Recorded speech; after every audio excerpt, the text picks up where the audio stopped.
make everything.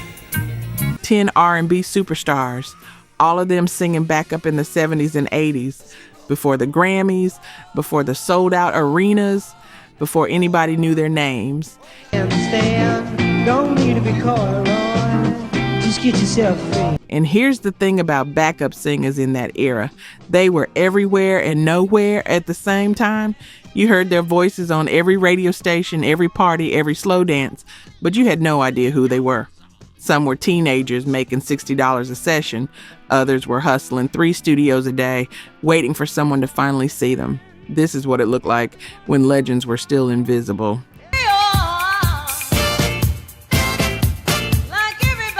Number 10, Patty Austin backed, James Brown. It's a man's world. This is a man's world. Early 70s, Los Angeles. A young singer named Patty Austin walks into a recording studio. James Brown needs backing vocals on his version of that song.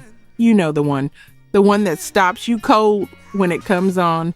And Austin's nervous, because this isn't some pop session. This is James Brown. Hey, make them toys. She'd been performing since she was 4 years old, literally. Sang at the Apollo Theater as a child with her godmother, Dinah Washington. Spent her teenage years doing sessions here and there, but nothing quite prepared her for this.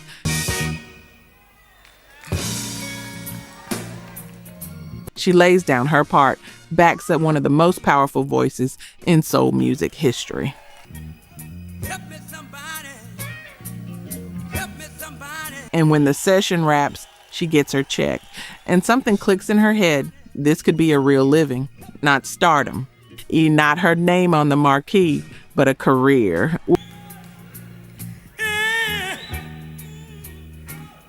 Session singers in the 70s were making money nobody talked about publicly. Here's what you need to understand about session work back then.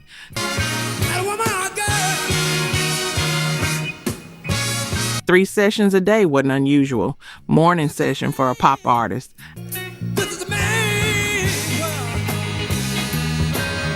Afternoon for an R&B record.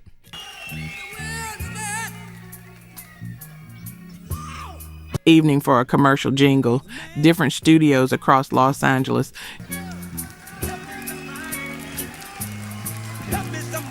You could make more money than most solo artists who had recording deals.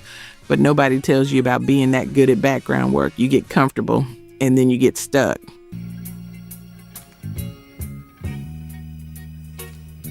Austin spends the next decade singing for Paul Simon, Billy Joel, Roberta Flack, Cat Stevens.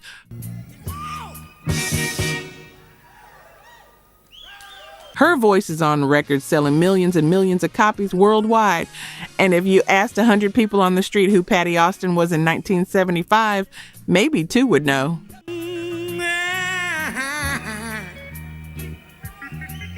She won't have her own number 1 until 1982. Baby Come to Me with James Ingram becomes the love theme for the soap opera General Hospital.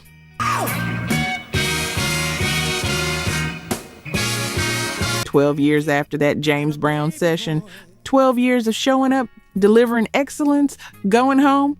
And if you've ever been the best at something people barely notice, you know how that decade must have felt.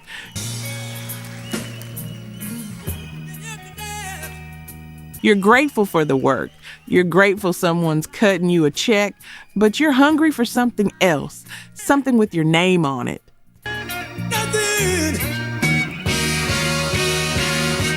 That's Patty Austin in the early 70s, making history in the margins, waiting for her moment to step out of the shadows.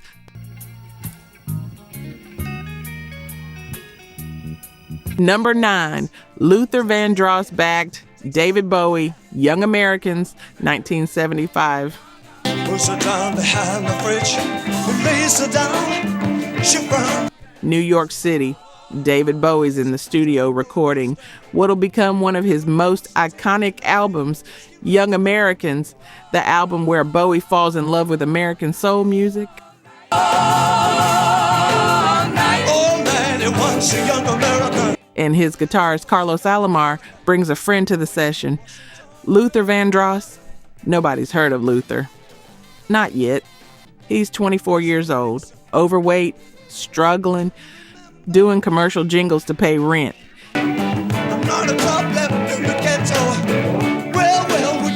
You've probably heard his voice selling you Kentucky Fried Chicken or Burger King without knowing it. That's where Luther Vandross is in 1975, singing about chicken and burgers and trying not to feel like he's wasting his gift.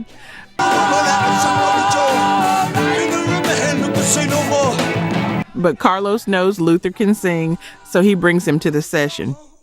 And Bowie's working on the title track. Needs backing vocals. Needs the whole thing to feel authentic, like real American soul, not a British rock star's imitation of it. Here's where it gets interesting.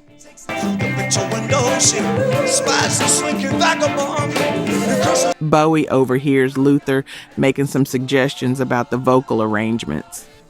Just casual comments, and instead of being offended, Bowie stops, listens, and then he does something that almost never happened in those days. He hands Luther the entire vocal section, tells him to arrange it however he hears it.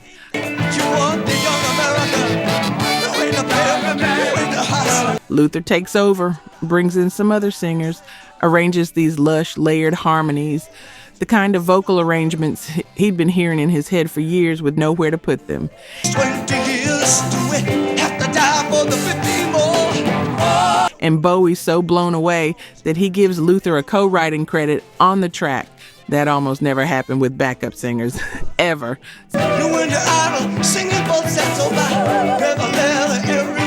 Suddenly, every producer in New York wants Luther Vandross in their studio.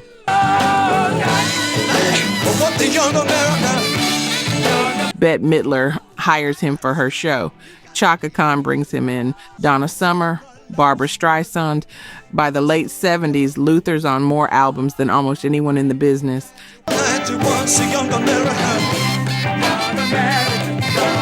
Session singers who were around back then will tell you Luther was the guy. If you wanted your vocals to sound incredible, you called Luther Vandross.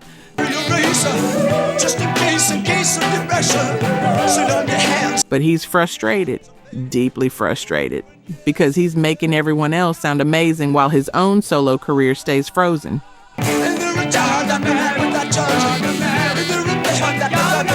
He tried. Had a group called Luther in the mid-70s, 2 albums that nobody bought, so he went back to session work, back to the background, and that's the trap, isn't it? You get so valuable doing one thing that nobody can imagine you doing anything else.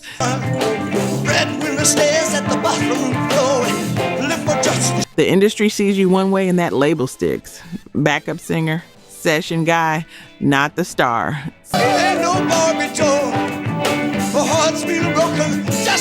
6 more years. That's how long Luther waits after the Bowie session before Never Too Much finally makes him a household name in 1981.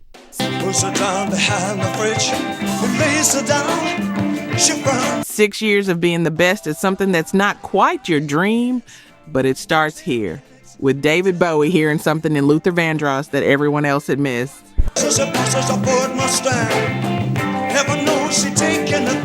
Real talk. Only 9% of you are subscribed. That hurts. We're spending hours digging through archives, fact-checking every detail, bringing these stories back to life. And if you're watching this far, you clearly care. So hit subscribe. It's free and takes 2 seconds. Now, to my subscribers, barely any of you have joined the membership. And honestly, that stings even more. You know the work we put in. You keep coming back. If these videos have ever made you feel something, if this music means something to you, join the membership. It's $1 coffee a month, and it's the only way we keep this going. Let's build this together. All right, back to it. Number 8, Patty Austin backed. Paul Simon, 50 Ways to Leave Your Lover, 1975. The problem is all inside your head, she said to me. Same year, different studio. Paul Simon's working on the song that'll define his solo career after splitting from Art Garfunkel.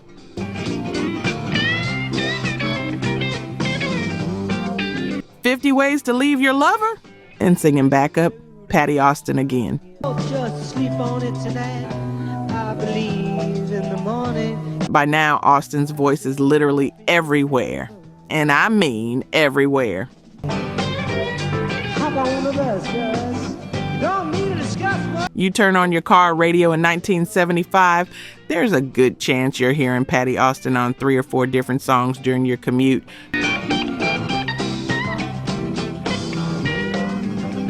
Turn on your television, she's singing a jingle.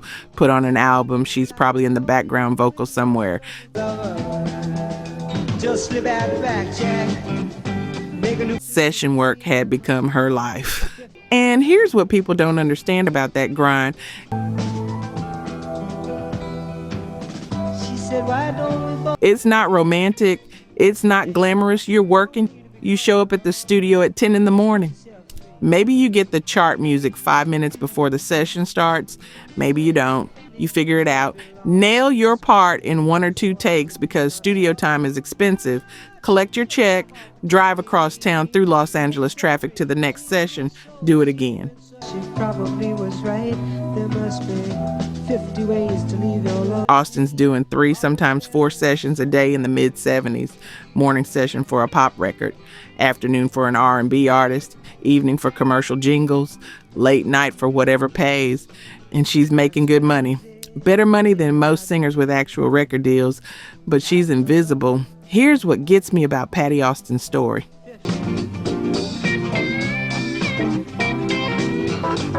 She'd been trying to break through as a solo artist since she was a teenager. Had a minor R&B hit back in 1969 with Family Tree when she was still in high school. Really not my habit to intrude. Furthermore, I hope my meat. But nothing stuck. The momentum never built.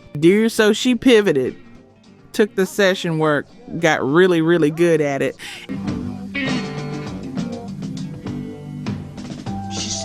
And you know that feeling when you're succeeding at something that's not quite your dream? That's Patty Austin in 1975.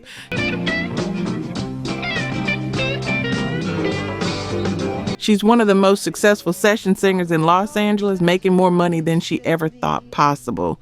50 ways to leave your lover. She said it's. But every time she hears one of these records on the radio, record she's on, there's this little ache because it's not her record. It's not her name. It's not her dream.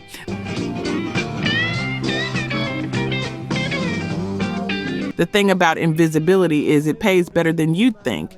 You can build a real career in the margins, raise a family, buy a house, have stability that most artists never find. But there's always that question, what if? Hop on the bus, cuz. Don't need to discuss much. 7 more years before Baby Come to Me changes everything for Patty Austin. 7 years of showing up, delivering, going home. But right now, in 1975, she's in Paul Simon's studio, making his dream come true while hers stays on hold. And honestly, I'd argue she never got the recognition she deserved for this era of her career. But I know some people see it differently. She said, why don't we both? Number 7, Luther Vandross backed Chic Dance Dance Dance, 1977, 2 years after the Bowie session. Luther's still grinding, still waiting, and he's on Chic's debut album singing backup on their first big hit. Dance, dance, dance, yosa, yosa, yosa. Song goes to number 6 on the Billboard Hot 100. Number 1 R&B, certified gold. Millions of people hear Luther Vandross's voice on that record. Nobody knows it's him. Here's what you need to understand about Luther. Late 70s, he is everywhere. Roberta Flack, Bette Midler, Quincy Jones, Carly Simon, Donna Summer. If there's a major R&B or pop session happening in New York City, there's a very good chance Luther Vandross is in that studio. His voice is on the biggest records of the era. They credited backup singers at all, which a lot of records didn't. And you can imagine what that does to someone, walking past record stores and seeing albums you're on displayed in the window, hearing songs you sang on blasting from car radios, and nobody knows. Frustration is eating him alive because Luther knows he can write. He's got songs, He's got arrangements. He's got a vision for the kind of music he wants to make. Lush, romantic, sophisticated R&B, but nobody's asking him what he wants to create. They're asking him to make their music better, which he does perfectly every single time. But here's the thing. Bernard Edwards and Nile Rodgers from Chic saw in Luther beyond the voice. They saw his professionalism, his musicianship. Even the way he could walk into any session cold and nail it in one take, maybe two if they wanted options. That's a skill. That's craft. And in the session world, that reputation is everything. Ability to show up frustrated, disappointed, resentful even, and still deliver excellence. Because the record doesn't care about your feelings. The record doesn't care that you'd rather be making your own music. The record only cares if you nail your part. And if you've ever had to be excellent at something you didn't choose while waiting for your real opportunity, you know exactly how those 6 years must have felt. 6. Patty Austin backed Billy Joel, The Stranger album, 1977. Well, we all have a face that we hide away forever. Billy Joel's recording the album that'll make him a superstar.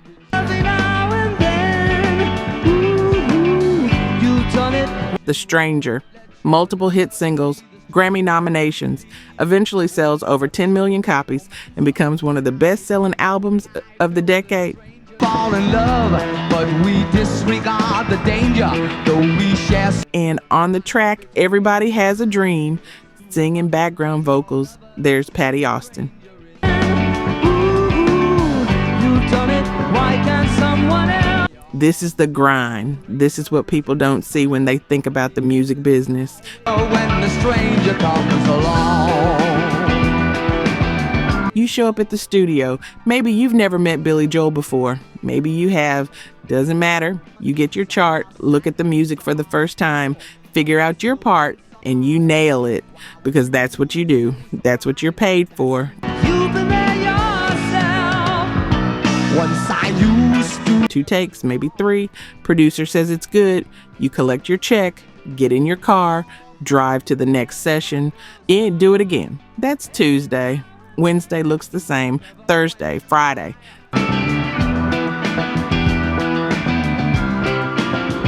Some weeks Patty Austin's doing 15, 20 sessions, different artists, different studios, different styles.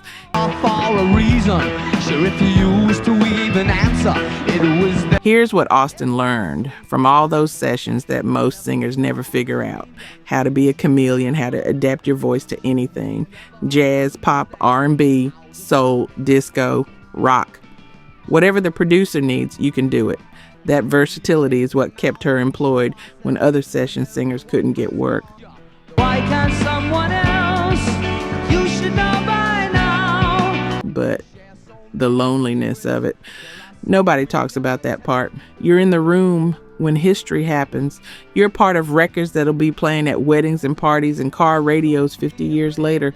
And he is not always wrong, though you drown in good intentions. You're part of the soundtrack of people's lives, but your name's buried in the liner notes in print so small you need a magnifying glass, if it's there at all. To a woman that I could not recognize when I pressed. And you can be grateful and resentful at the same time. That's not a contradiction. That's just being human.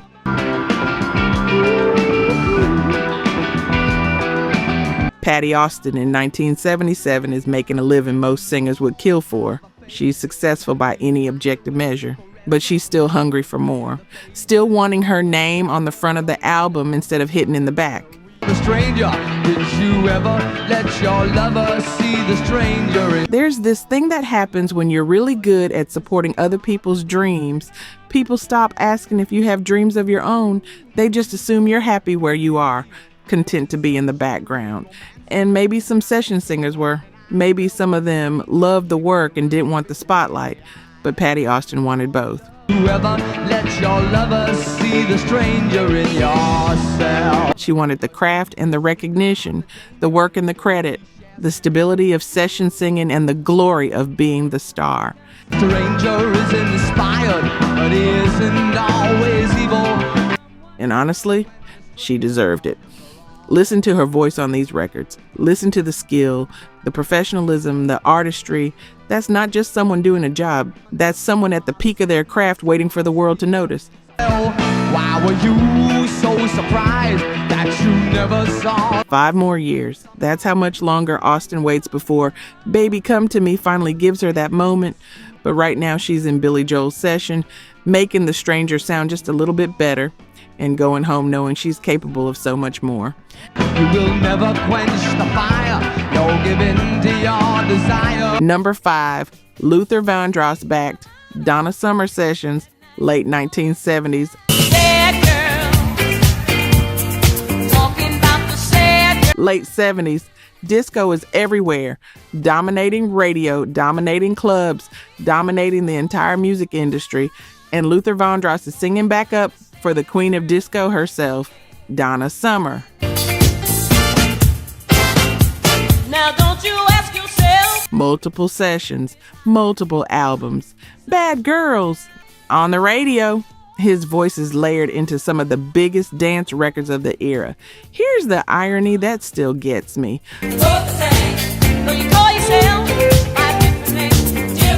Luther hates disco. He's a balladeer at heart, a soul singer. The music he wants to make is slow, romantic, emotional.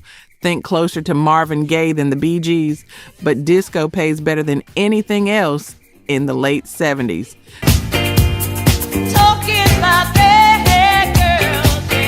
So he shows up, does the work, goes home frustrated, but something else is happening during these sessions, something Luther doesn't fully recognize yet.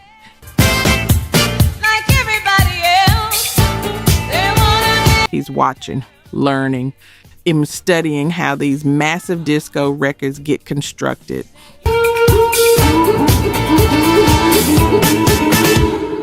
The production techniques, how vocals get stacked 20 layers deep, how producers create that wall of sound that fills a dance floor, how you build energy, how you sustain it for 8, 9, 10 minutes.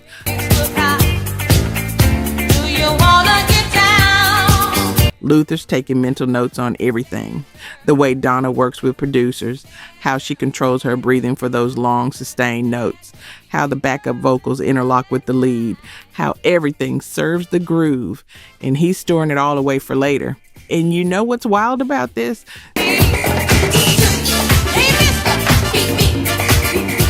The music you don't want to make can teach you how to make the music you do. Luther learned production from disco records he didn't even like.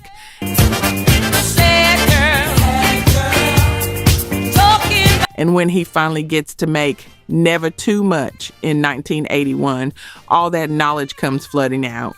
The lush arrangements, the layered vocals, the attention to detail. That's all coming from these sessions he hated.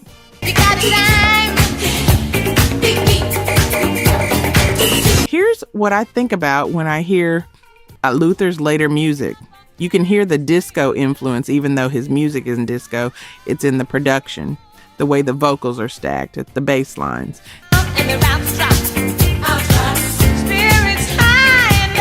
He took what worked and left what didn't, and that's wisdom. That's maturity.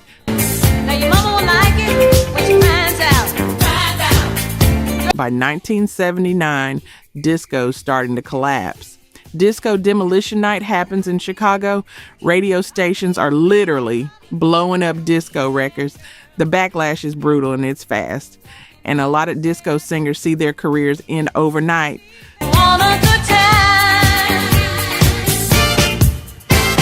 But Luther Vandross is about to rise from those ashes. Because while everyone else was just riding the disco wave, Luther was studying the craft, learning the technique, building his skills. And when the wave crashed, he had something else to offer. Something deeper, something that would last.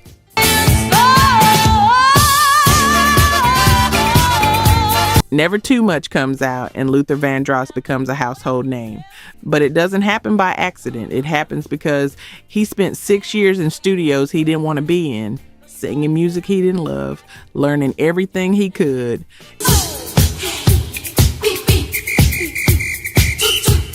And if you've ever had to work a job you hated to prepare for the work you loved, you know that's not settling. That's investing in yourself when nobody else will. Talking about bad girls, yeah. Number 4, Whitney Houston backed Chaka Khan Clouds, 1980.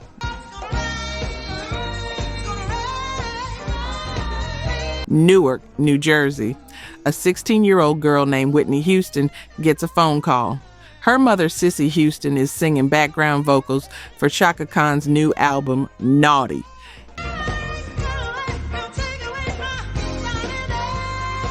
And Cissy's bringing her daughter to the session. Now stay with me on this because the context matters.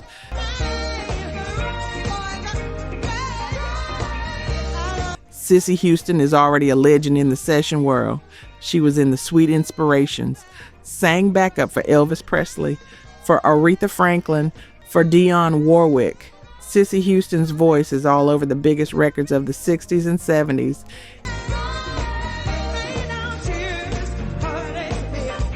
And she's raising her daughter the same way she was raised. Gospel first, craft always, respect the work. So 16-year-old Whitney shows up to this session, and she's in the studio with her mother, with Luther Vandross, with Chaka Khan. 3 future legends and 1 who already is.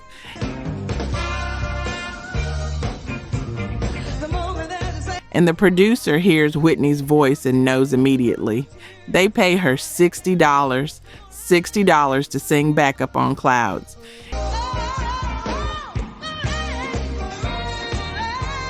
And if you were in Newark in 1980 and you knew the Houston family, you already know that $60 probably went straight to Cissy to help with bills. That's how it worked. That's how it still works in a lot of families. But here's what Chaka Khan said years later, and this part is important.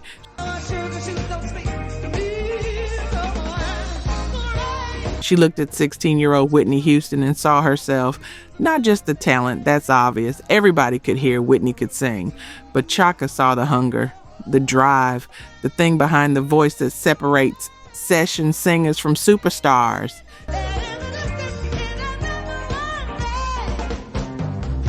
And she knew this girl was destined for something bigger than background vocals.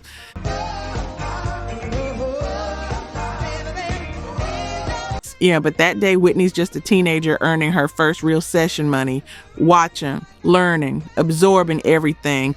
The way Chaka commands the room, the way Luther arranges the vocals, the way her mother navigates the politics of a recording session. This is her education, and it's better than any music school could ever provide.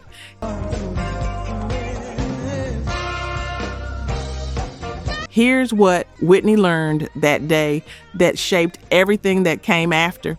How to be professional, how to show up on time, how to nail your part without needing 10 takes, how to make the song better without trying to steal the spotlight. Those are skills.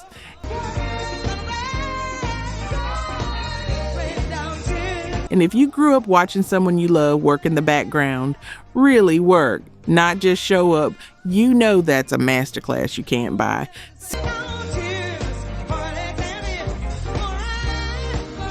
Cissy Houston spent decades in the background making other people sound good. Elvis Presley, Aretha Franklin, these some of the biggest voices in history. And she taught Whitney that background singing is lesser work. It's foundation. It's how you prove you belong before anyone gives you the spotlight. It's how you earn respect.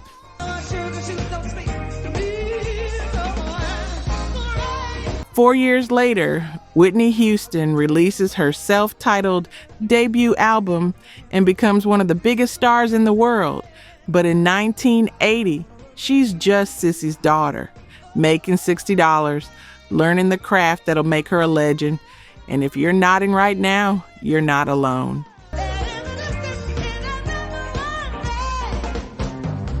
Number 3, Whitney Houston backed Chaka Khan, Our Love's in Danger, 1980. Our love is in danger. Same album, same year, same studio. Whitney's back with Chaka for another track, Our Love's in Danger. And this time she's not nervous. She knows what she's doing. She's got one session under her belt. She's a professional now.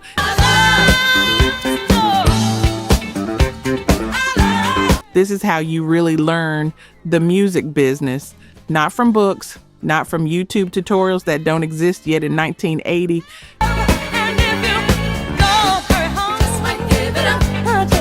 You stand next to Chaka Khan and Luther Vandross and you watch how they breathe, how they control their instrument, how they turn emotion into sound, how they make it look effortless when it's anything but.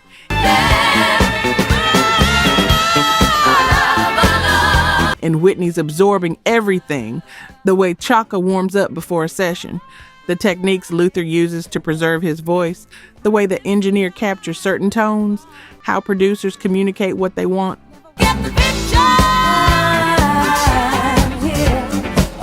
She's 16 years old, getting an education most singers never receive.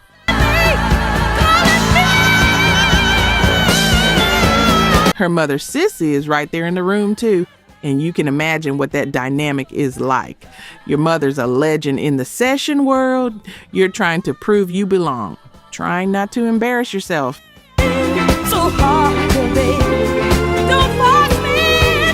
Trying to show that you're here because you can sing, not just because you're Sissy's daughter. Here's what gets me about Whitney's early session work. You don't hurry home, I might give it to a that $60 per session is teaching her something crucial that money can't actually buy.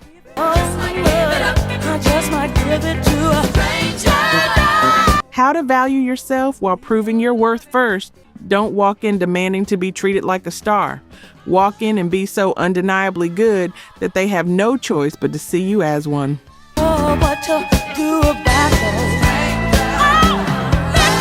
And that's a lesson a lot of young artists never learn.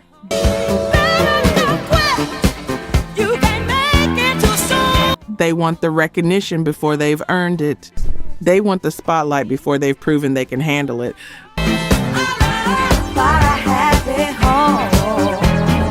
But Whitney Houston learned the opposite. Earn your respect in the shadows first. Master your craft where nobody's watching. And when your moment comes, be so prepared that nobody can deny you. That $60 per session, that's not just money, that's tuition, that's investment, that's Whitney Houston in school even though there's no classroom. And Chaka Khan and Luther Vandross and Sissy Houston are all teaching her without ever saying, I'm teaching you.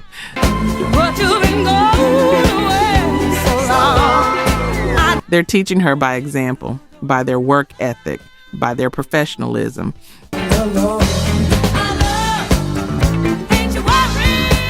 Some of y'all just said, I knew it out loud. I heard you because you already know where this is going.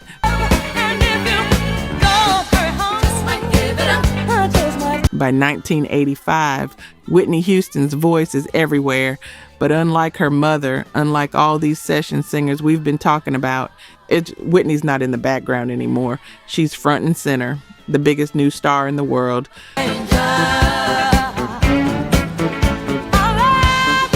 But she never forgets where she learned to sing. Never forgets that $60. Never forgets standing next to Chaka Khan at 16 years old and thinking, that's going to be me someday. And honestly, she was right.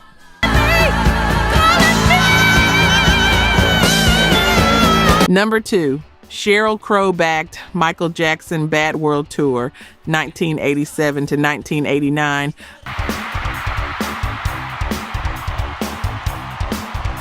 Michael Jackson is the biggest star on the planet, not just in music, the biggest star, period. Thriller has sold 40 million copies.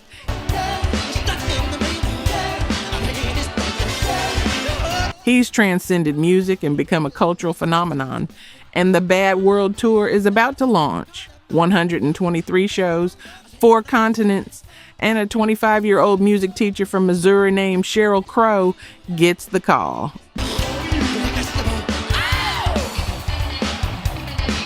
Backup singer, touring the world with the king of pop. And Sheryl says yes, because how do you say no to that? You don't. Even though she wants to be a songwriter, even though she's been writing her own music for years, even though the last thing she wants is to be a backup singer in someone else's show.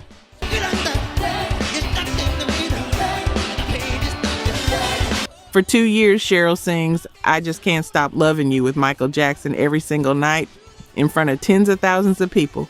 Tokyo, London, Los Angeles, New York, the biggest stages in the world, and nobody's watching her.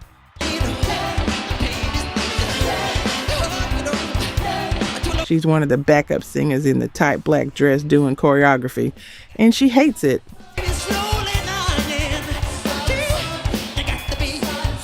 Here's what Sheryl said later, and this part still gets me.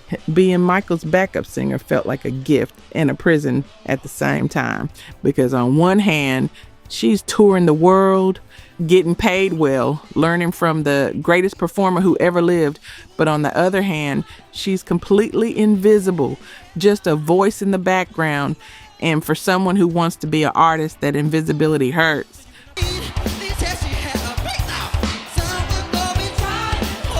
But here's what else is happening during those 2 years. Sheryl's watching Michael work, really watching. How he prepares before a show, how he controls a crowd, how he moves, how he breathes, how he makes 70,000 people feel like he's singing directly to each of them.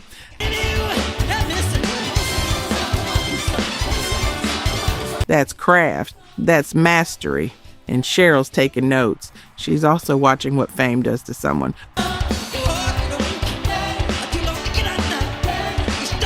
Michael Jackson can't go anywhere, can't do anything normal. His entire life is managed, controlled, choreographed. And Sheryl's thinking that, well, do I want that? Is that what success looks like?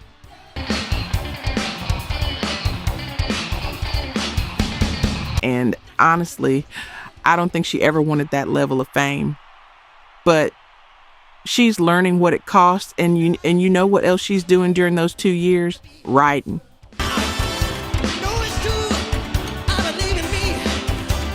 Every hotel room, every day off, she's writing songs, working on her craft, because she knows this isn't forever. This is a job, a really good job, but it's not her dream.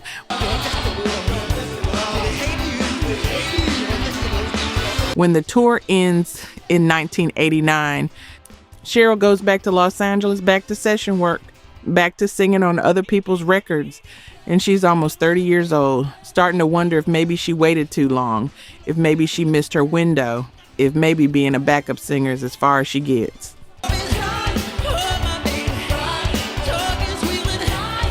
6 years, 6 more years of grinding before All I Want to Do changes everything. Before Sheryl Crow becomes a household name, before she wins Grammys and sells millions of records and gets to make exactly the kind of music she always wanted to make.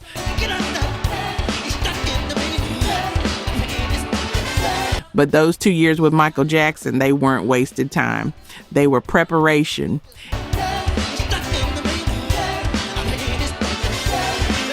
And if you've ever felt overlooked while standing right next to greatness, if you've ever had to smile and perform while feeling invisible inside, you know exactly how those 2 years must have felt.